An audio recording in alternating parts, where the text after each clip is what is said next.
नमस्कार, शाम के 7 बज गए हैं। वक्त हो चुका है बड़ी खबर का। मेरा नाम है अंकित त्यागी। इस वक्त आप एनडीटीवी इंडिया के साथ हैं। आज बात करेंगे इन 3 महत्वपूर्ण खबरों की। सबसे पहले आपको बिहार की जो चर्चा चल रही है, बाहुबली नेता हत्या के घोषित अपराधी आनंद मोहन की रिहाई पर जो बवाल है, उस पर बात करेंगे। आनंद मोहन की रिहाई के पीछे बिहार की राजनीति क्या है, खेल क्या है, क्यों एक सरकार को एक बाहुबली को रिहा करके क्या फायदा दिखाई पड़ रहा है, उसकी बात करेंगे। डीएम जी कृष्णैया की बेटी भावुक होकर उन्होंने प्रधानमंत्री से क्या अपील की है, यह भी आपको बताएंगे।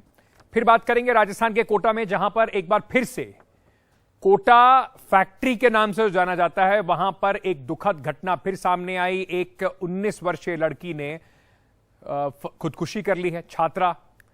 ये इस साल का 7वां मामला है। क्यों नहीं रुक पा रहे खुदकुशी के मामले? कहां सरकार की जिम्मेदारी है? मां बाप कहां इतना दबाव बना रहे हैं, पूरा तंत्र इतना दबाव बना रहा है कि बच्चे उसे झेल नहीं पा रहे हैं। और फिर बात करेंगे जिम कॉर्बेट नेशनल पार्क के पास के इलाके में पर्यटकों पर कैसे एक बाघ भड़का। यह आपको बताता है कि कितना ज्यादा शायद ये जो इको टूरिज्म के नाम पर हम लोग गाड़ियों में लद लद कर जाते हैं शेरों को देखने के लिए, बाघों को देखने के लिए, वो शायद कम करने की आवश्यकता है। इस पर भी बात करना बेहद जरूरी है। चलिए, सबसे पहले शुरुआत करते हैं बिहार की इस खबर से, जहां पर बाहुबली जिनको माना जाता है जेल से छूट गए हैं, आनंद मोहन। बिहार के सहरसा जेल से पूर्व बाहुबली सांसद आनंद मोहन की रिहाई हो गई। आनंद मोहन को आज तड़के सहरसा से छोड़ दिया गया। इतनी सुबह छोड़ा गया कि मीडिया जो वहां पर हजारों लोग, उनके जो समर्थक हों चाहे उनके खिलाफ हों, और 100 से ज्यादा कैमरे जो हों, उन्हें भनक तक न लग पाए। और जब से छूटे हैं बिल्कुल गायब है, पता ही नहीं चल पा रहा है। प्रशासन ने तड़के रिहाई का फैसला किसी तरीके के हंगामे से बचने के लिए किया। वैसे भी पिछले कुछ दिनों से वो पैरोल पर बाहर थे। उनके बेटे की सगाई थी, जिसमें बिहार के बड़े बड़े नेता, मुख्यमंत्री नीतीश कुमार, उप मुख्यमंत्री तेजस्वी यादव भी दिखाई पड़े। लेकिन यह सवाल बना हुआ है कि एक अफसर को दिन दहाड़े, जिसकी हत्या का जिस पे आरोप ना हो, वो घोषित अपराधी हो उस आरोप का, उस मुजरिम को इस तरीके से रिहा करके बिहार की सरकार और बिहार के राजनेता क्या संदेश दे रहे हैं? क्योंकि इस पर भारतीय जनता पार्टी का भी कहीं ना कहीं समर्थन दिखाई पड़ रहा है। भारतीय जनता पार्टी के नेताओं के पुराने ट्वीट भी अगर आप उठा के देखेंगे तो आनंद मोहन के समर्थन में बात करते दिखाई पड़ते हैं। तो राजनीति इतनी मजबूर क्यों है कि इस तरीके से ऐसे लोगों को छोड़ने वक्त माथे पर शिकन भी नहीं आती नेताओं के? जातिगत राजनीति इतनी जरूरी है बिहार में। एक तरफ अपने बेटे की शादी के लिए पूरी जोर शोर से आनंद मोहन बाहर निकलकर तैयारियां कर रहे हैं, वहीं दूसरी तरफ उस परिवार का सोचिए जिसने, जो डीएम थे कृष्णैया साहब, जिन्हें इतने तरीके से मारा गया और उनके हत्या के आरोपी क्या, जो हत्या के घोषित अपराधी हैं, उनको छोड़ दिया गया। उनकी बेटी पद्मा कृष्णैया से हमारे सहयोगी ने बात की। उन्होंने क्या गुहार लगाई प्रधानमंत्री को, सबसे पहले उसी से शुरू करते हैं। Well, our struggle, sir, has been, well, there are no words that I can express about it. Not about us, but my mother. I'm 35 now, so I can relate to how much my mother would have gone through at that point of time. She was hardly 33. मेरा बस यही request है कि ऐसे लोगों को society में नहीं आना चाहिए सर।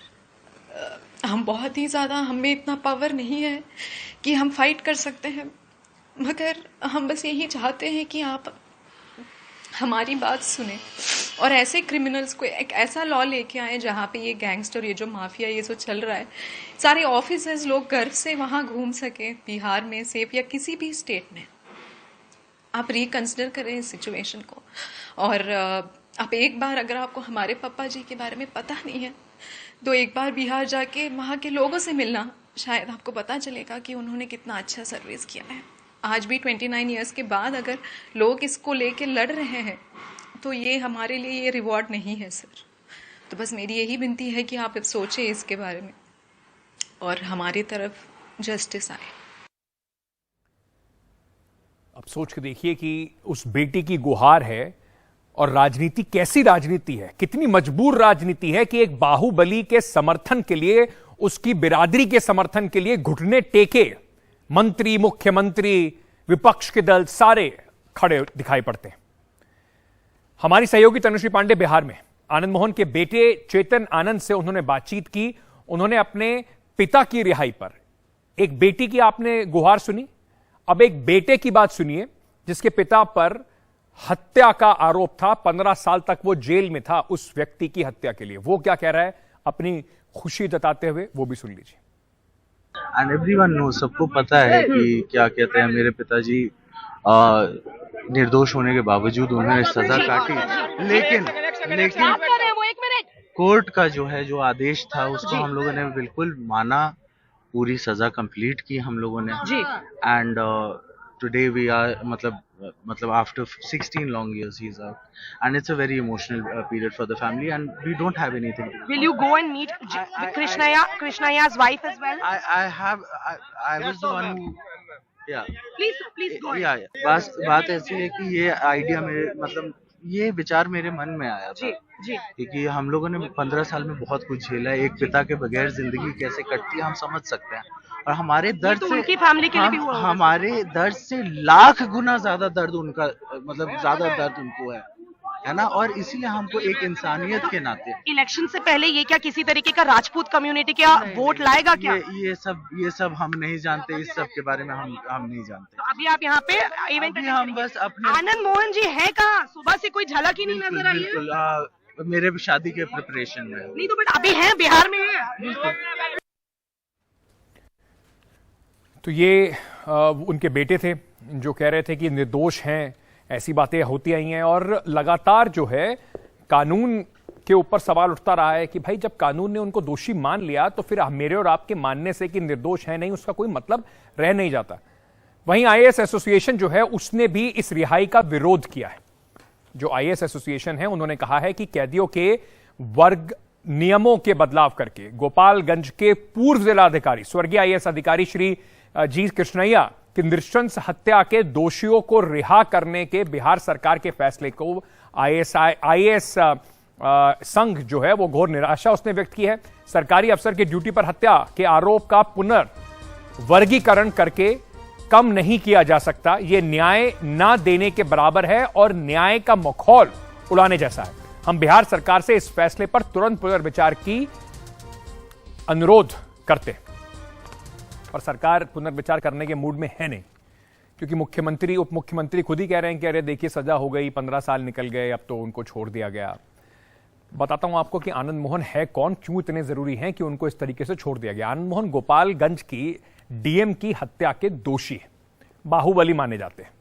हत्या के केस में उम्र कैद की सजा हुई थी इनको। हत्या, लूट, अपहरण के कई मामले हैं आनंद मोहन के ऊपर। 1990 में पहली बार सहरसा से जेडीयू के विधायक बने। 1990 का दशक था जब बाहुबली माफिया और जो राजनीति है उसमें उनका बड़ा पैंट चलती थी। 1993 में बिहार पीपल्स पार्टी बना ली इन्होंने। पत्नी लवली आनंद वैशाली से सांसद बन गई।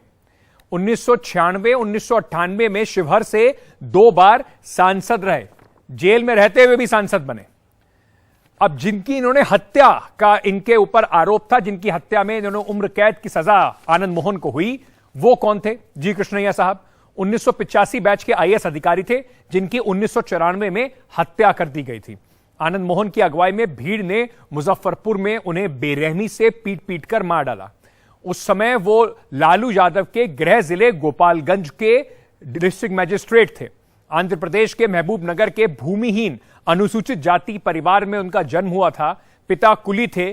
कृष्णैया भी कुली का काम करते हुए उन्होंने अपनी पढ़ाई करी और यूपीएससी जैसे मुश्किल एग्जाम को पास करके आईएएस बने।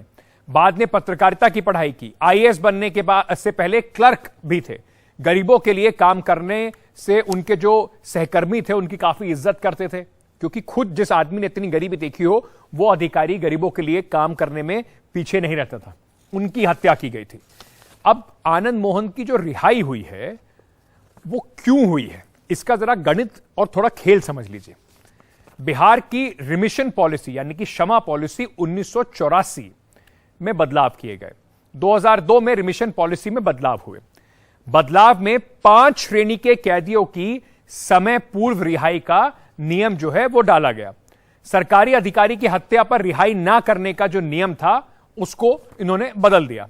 आनंद मोहन डीएम जी कृष्णैया की हत्या के सजायाफ्ता थे। 10 अप्रैल 1923 को बिहार सरकार ने अपने ही 2002 के नियम का बदलाव जो था वो खत्म कर दिया। कहा कि नहीं ये नियम ठीक नहीं, उस समय बदलाव ठीक नहीं हुआ था, इसको हटा देते हैं। अब सरकारी अधिकारी की हत्या का उपवाद की श्रेणी में नहीं आएगा। पहले यह था कि अगर आपने सरकारी अधिकारी को ड्यूटी पर मारा है तो आपको मिल ही नहीं सकता रिमिशन, क्षमा मिल ही नहीं सकती है। 2002 में उसको अमेंड करके यह बात कही गई थी। 23 में उन्होंने कहा नहीं हटा दीजिए इसको। सरकारी अधिकारी कर्मचारी की हत्या साधारण हत्या में उन्होंने कर दिया। 2002 का बदलाव खत्म, आनंद मोहन की रिहाई का रास्ता उसने साफ कर दिया। अब 2023 में क्यों ऐसी जरूरत पड़ गई कि आनंद मोहन को बाहर निकालने की जरूरत आन पड़ी? क्योंकि ये राजपूत कम्युनिटी से आते हैं। अब राजपूत कम्युनिटी जो है उसके बारे में थोड़ी और बात करेंगे, लेकिन उससे पहले सुशील मोदी जो बीजेपी के नेता हैं, सांसद हैं राज्यसभा के, आनंद मोहन की रिहाई को पीछे वोट बैंक की रणनीति बता रहे हैं। ये वही सुशील मोदी हैं जिनका अगर आप एक पुराना ट्वीट देखेंगे तो कहेंगे कि आनंद मोहन निर्दोष हैं, उनको तो लालू प्रसाद यादव और नीतीश कुमार ने फंसाया है। आज राजनीति कुछ और है, सुशील मोदी ये बात बता रहे हैं। तो सुशील मोदी जो बात बता रहे हैं उसके पीछे जरा मैं आपको बताता हूं कि फायदा नुकसान का खेल क्या है, क्यों ये बातें कही जा रही है। आनंद मोहन राजपूतों में उनकी अच्छी पकड़ मानी जाती है। राजपूत समुदाय बिहार की आबादी का 5.2% बनता है। 40 विधानसभा सीटें, 40 लोकसभा सीटों में से 8 लोकसभा सीटों पर राजपूत वोट जो है वो अहम है, जीत हार का अंतर बना देता है। 8 सीटों में 3 से 4 लाख राजपूत वर्ग के वोटर हैं। महागठबंधन की ओर से बनाया जा सकता है इनको उम्मीदवार, इस वजह से भी बाहर लाया जा रहा है। महागठबंधन को फायदा होने की संभावना है, इस वजह से रिहाई को लेकर विरोध भी बढ़ रहा है। दलित समुदाय भी बिहार सरकार के फैसले के खिलाफ है। अगर विरोध बढ़ा तो महागठबंधन को नुकसान भी हो सकता है। आज की अगर बात करें तो भारतीय जनता पार्टी के पास बिहार की विधानसभा में करीब 25 से 26 राजपूत विधायक हैं, वहीं आरजेडी और जेडीयू के पास संख्या जो है वो 10-12 के आसपास है। तो उसको पलटने के लिए 2024 के चुनाव से पहले ये समीकरण साधने के लिए आनंद मोहन को बाहर निकाला गया है। अब आप सोचिए, वोट के खेल में न्याय का पूरा जो खेल था वो कैसे परास्त हो गया, कैसे पीछे छूट गया। याद रखिएगा वो जो आनंद मोहन ने जिस डीएम की हत्या के वो सजायाफ्ता थे, उस लड़की ने, उस डीएम की बेटी ने क्या अपील की थी, भूलिएगा मत। अगर आप वोट देने जाएं तब भी मत भूलिएगा। आगे बढ़ते हैं और कोटा लिए चलते हैं राजस्थान आपको, जिसको कोटा फैक्ट्री के नाम से जाना जाता है। वो कोटा फैक्ट्री जहां पर इंजीनियरिंग, मेडिकल के लिए, देश के आने वाले इंजीनियर्स, डॉक्टर्स बनाने के लिए एक बड़े बड़े इंस्टीट्यूट खुले हुए हैं। यहां पर राजस्थान में एक और खुदकुशी का मामला सामने आया है। मेडिकल की परीक्षा की तैयारी कर रही एक 19 वर्षीय लड़की ने अपने हॉस्टल के कमरे में फांसी लगा ली। एक के बाद एक लगातार कोटा में इस साल 7 ऐसे मामले आ चुके हैं जहां पर छात्रों ने खुदकुशी कर ली। अब आप सोच के देखिए कि कोटा में ऐसा क्या हो रहा है कि ये जो खुदकुशी है, प्रेशर जो है लोगों के ऊपर, छात्रों के ऊपर, वो कम होने का नाम नहीं ले रहा। बढ़ते मामले, पहले इसके बारे में आपको थोड़ा बता देता हूं। कोटा में इस साल खुदकुशी का यह 7वां केस सामने आया है। 2022 में आईआईटी एनईटी की तैयारी कर रहे 17 छात्रों ने कोटा में खुदकुशी कर ली थी। कोटा में दिसंबर 2022 में एक ही दिन में 3 छात्रों ने खुदकुशी कर ली थी। अधिकारियों के मुताबिक कोविड के बाद कोटा में खुदकुशी के मामलों में 60% बढ़त हुई है। आईआईटी-आईएम के बीते 5 सालों में 60 छात्रों की खुदकुशी से मौत हुई है। यह क्यों हो रहा है? यह एक बड़ी समस्या के तौर पर सामने खड़ा हुआ है। इससे पहले जब कोटा में खुदकुशी हुई थी तो हमने बच्चों से बात करने की कोशिश की थी। तब उन्होंने बताया था कि कितना मुश्किल वहां पर माहौल एक बन जाता है, जिसके कारण जो बच्चे थोड़ा सा भी पिछड़ जाते हैं वो इतने हताश हो जाते हैं कि अपना जीवन अंत कर लेते हैं। इस मामले पर पुलिस ने पहले क्या कहा, आपको वो सुनवा देते हैं। हमें सूचना मिली कि भाई ए सेक्टर तलवंडी में जैन मंदिर के पास एक बालिका ने फांसी लगा के आत्महत्या कर ली। उस पर हमारे अधिकारी आए, हम भी आए मौके पे। कब से रह रही थी कोटा ये? ये मेरे को पता नहीं है, बाकी वो शायद साल भर से रह रही थी। ये सागर जिले की रहने वाली एमपी की। सुसाइड नोट भी बरामद हुआ? नहीं, सुसाइड नोट मैंने नहीं दी। कोटा सुसाइड फैक्ट्री बनती जा रही है और इस पर चिंता करने सभी लोगों को करनी चाहिए, क्योंकि बहुत यंग बच्चे 17, 18, 19 साल के बच्चे वहां पर रहते हैं, पढ़ाई करते हैं, अपना भविष्य बनाने की कोशिश करते हैं। हमारी सहयोगी हर्षा ने ये रिपोर्ट वहां से भेजी है, जरा वो भी आपको दिखाते हैं। अगर आप देखेंगे तो करीब 3 से 4 लाख बच्चे ऐसे हैं जो यहाँ पर पढ़ने आते हैं, कोचिंग क्लासेस में दाखिला लेते हैं और छोटे छोटे शहरों से आते हैं, देश से अलग अलग जगह से आते हैं। वो हॉस्टल में रहते हैं, पेइंग गेस्ट में रहते हैं। वहाँ पर उनको घर जैसा वातावरण नहीं मिलता है, वहाँ पर सिर्फ उनसे रेंट लेकर उनको कमरा दिया जाता है। दूसरी बात जो है वो पढ़ाई जो है बहुत ज़्यादा कॉम्पिटिटिव है। अगर आप 1 या 2 दिन भी पीछे रह जाते हैं पढ़ाई में तो आपको मेकअप करना बहुत मुश्किल होता है। जैसे राशि के केस में हम देख रहे हैं कि थोड़ी सी बीमारी हुई, छोटी सी बीमारी हुई और वो टेंशन में आ गई कि मैं स्लिप कैसे कर जाऊंगी इसमें से। काफ़ी बच्चे ऐसे भी होते हैं जो कहते हैं कि अगर हम थोड़ा एक्स्ट्रा सो गए या क्लास मिस कर गए तो फिर हम उसमें कैसे कोप कर पाएंगे। साथ ही आईआईटी में करीब 20,000 तक सीटें हैं। बच्चे जो देते हैं एग्जाम 1.5-2 लाख के करीब बच्चे एग्जाम देते हैं।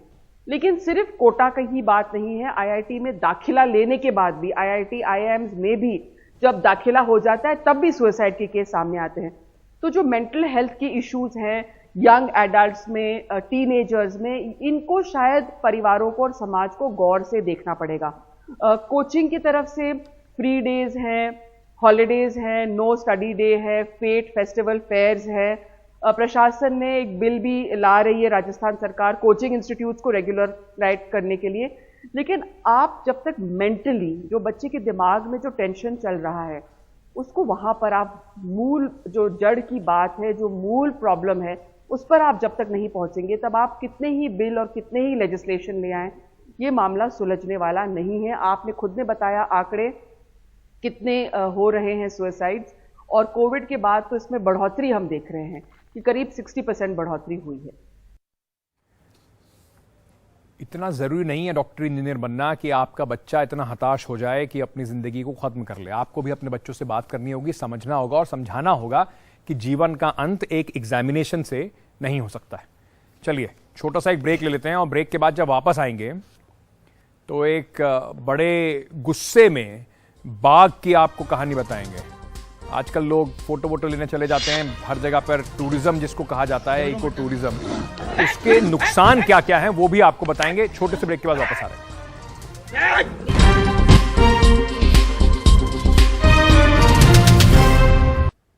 अभी कुछ दिन पहले प्रधानमंत्री नरेंद्र मोदी ने जंगल में जो शेर हैं हमारे देश में, बाघ जो है, उसका सेंसस जारी किया था। संख्या बढ़ गई है और उनको देखने के लिए बहुत बड़ी तादाद में लोग अलग अलग जो रिजर्व हैं, नेशनल पार्क हैं, वहां जाते रहते हैं। जंगल सफारी के लिए ऐसे ही निकले 4 पहिया वाहन पर सवार पर्यटकों के एक समूह को एक ऐसा अनुभव हुआ कि उनके हवाइयां जो थी वो उड़ गई जब एक गुस्साए बाघ ने उन पर करीब करीब हमला ही बोल दिया।